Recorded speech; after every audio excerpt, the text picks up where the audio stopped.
you didn't have this go this way, didn't start that way. The body had no lateral movement, but it stayed really centered, but your chest still loaded behind it. And now from here, what I'm seeing from you now, with the arms more connected, you're not sliding back this way, you're actually turning. Pair it up with a little more speed from the elbow and the hands. As you do that, and that right there, that hand speed will sequence your swing, get you going in the right direction. That was awesome, buddy. That was the best one of the day. It was cool that the minute you included a little bit of hand speed, right down the line.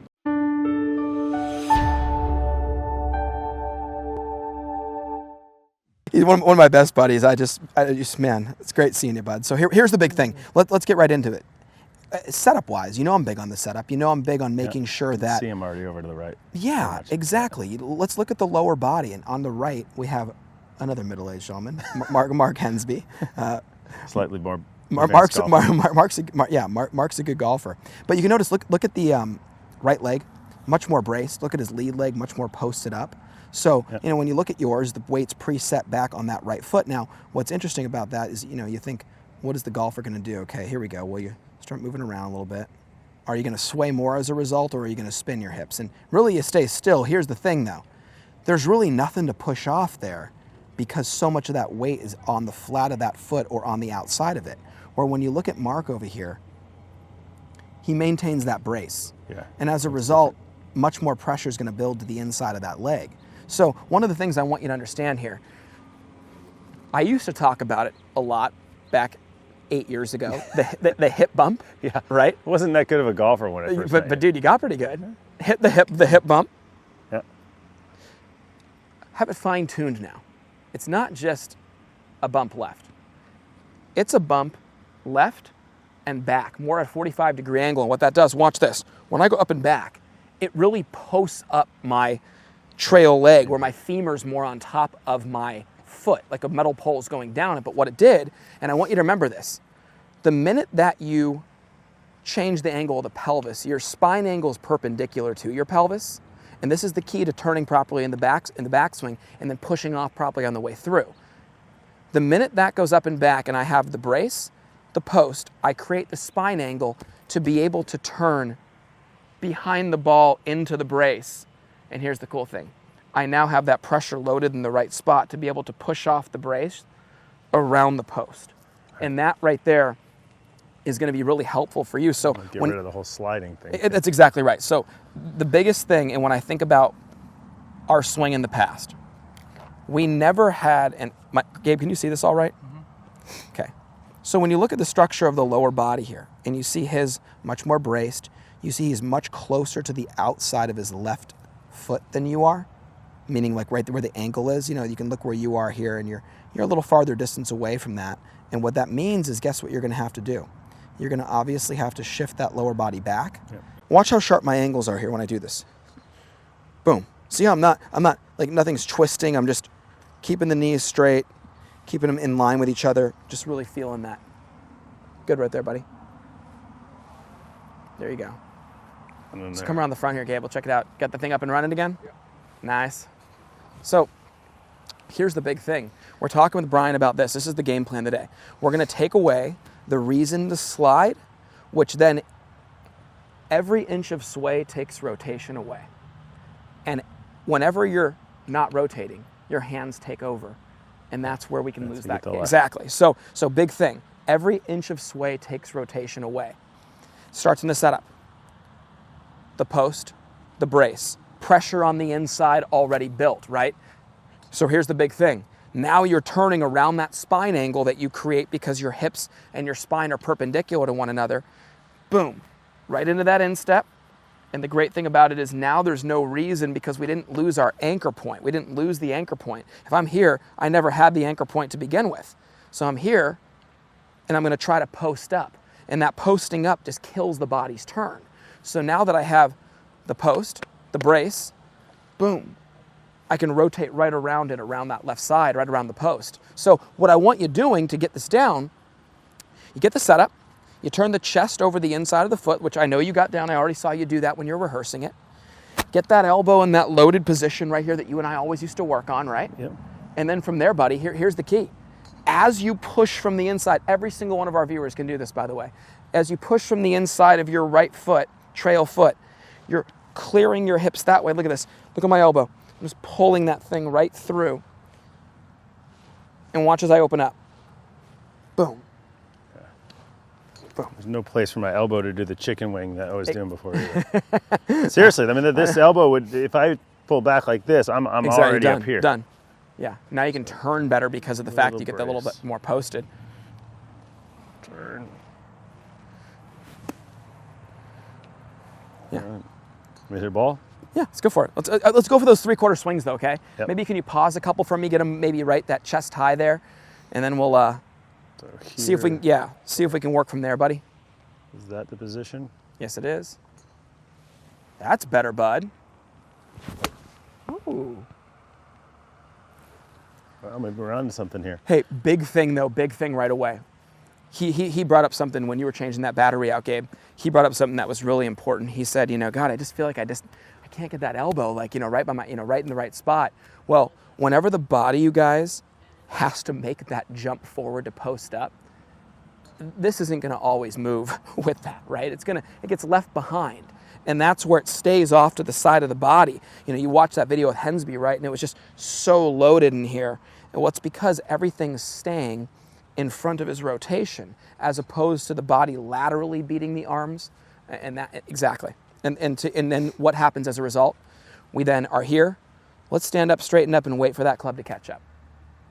We take away all the reasons to do that. Number 1. Number 2. Okay. Number 3 is elbows together, like Ben Hogan said, right? Elbows together. And from there, I'm going to feel like I'm pushing to open up my hips as my elbow goes in front, and boom. That's our recipe, bud. We just got to attack it today. That's that ball that Pitty had me working with. Dude, do you realize it's best possible case scenario for your golf game that Gabe's here filming you today? Because if not, this guy and I would have been BSing the entire time about everything else. We would have caught up on life and everything. What's the newest IPA you tried lately, buddy? Been in the Bergen lately. You been to Bergen? That's my. Is it a good spot? Oh yeah. All right. There we go. A little posty. You want me to pause or take a? Yeah, I want you to pause a couple. I want you to do like 5 or 6 of those right away. Now, what I like about Brian doing that pause, old school Brian used to do this. Remember that? Always have that little bit of this, a little bit of that, a little bit of. But look at, man, now we're more in this position here, to be then in here. It's good stuff. Tour striker Again. Little loaded. Love that. So a couple things I'm liking already though. I'm liking the fact that now I'm seeing the chest get more on the inside of the back foot. I'm then also seeing that here's a big thing for golfers at home. Like when you're just looking for things at home to really improve your golf game, and us dads, we could use those tips. Hey, do you have any at-home setup? Do you have a little? Yeah. You do? Yeah. Oh, huge. Right here. You put a line right here. When you bump the hip, what do you notice about my right knee? It's over the line. It's not over my foot. Big checkpoint for you in the setup. Now, ready for this? When I turn to the top, what do you notice about that knee? It's still over that line. Yes, did it move back slightly? Of course, my hip's turning. But it stayed flexed. It stayed braced. And really, it's like the door stops underneath the outside. Boom. That's the feeling I want to have. So when I turn, Brian, I want my chest to be on the inside of my back foot. I want my knee to be there as well. This is a big position for you. It means that, you didn't have this go this way, didn't start that way. The body had no lateral movement, but it stayed really centered, but your chest still loaded behind it. And now from here, what I'm seeing from you now, with the arms more connected, you're not sliding back this way, you're actually turning.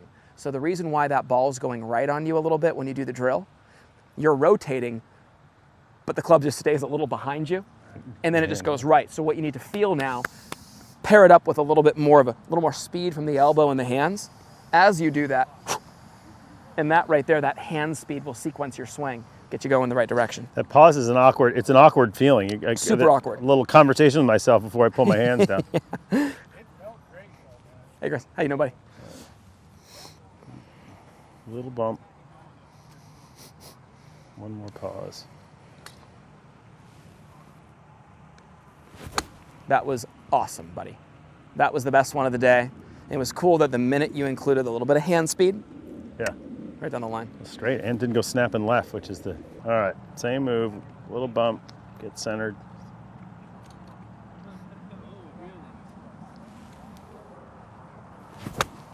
Look at this guy. Isn't that beautiful? Yeah. How about that, bud? Yeah, I'll take that. You know what's cool about it? You get good at a little stop-go drill. Yeah. We used to do these, when we first started working together, it was just here and through. Yes. Like, yes. And you know me, I'm all about connection.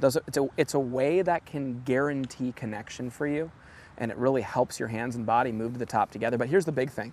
You know, a lot of people can't hit those shots well doing that drill, and the reason why is they don't understand that you need to have the three components of connection coming together in order to make that happen, meaning the club and the hands have to be in motion together, the hands in the center of the body need to be connected together, and then where's the pressure in your feet at the given times the hands and club are there. So when you get that to all come together, well, then you can push off and everything feels like there's necessary tension built up that you're like, wait, I can hit it hard from here.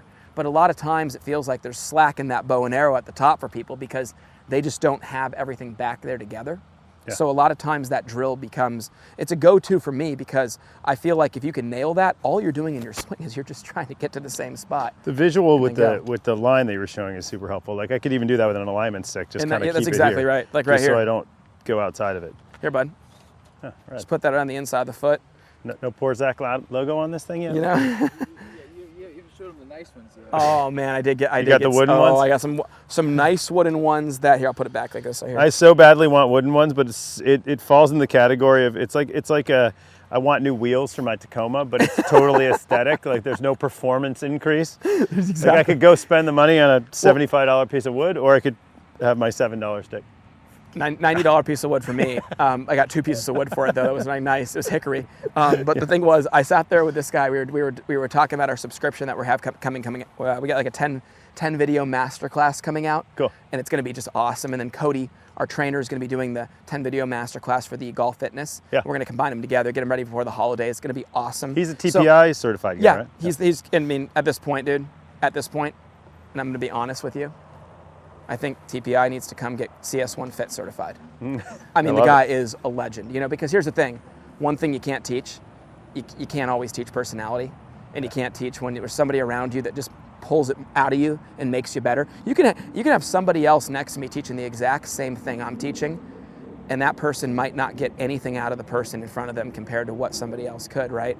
And a lot of that's one thing about fitness and one thing about just instruction in general. I mean, I remember teachers in school, some to this day. Yeah. I mean, you guys all have that teacher you just remember definitively. Oh, yeah, like no doubt. Clearly remember that teacher. On both sides. Right, absolutely, on both sides of it. And no, some make an impact on you. Cody's one of those guys. Whew. Thank you guys so much for watching our video. Any questions or comments you have, please leave them below. Also, click the link below to pick up 3 free videos. We appreciate you guys. Enjoy our channel.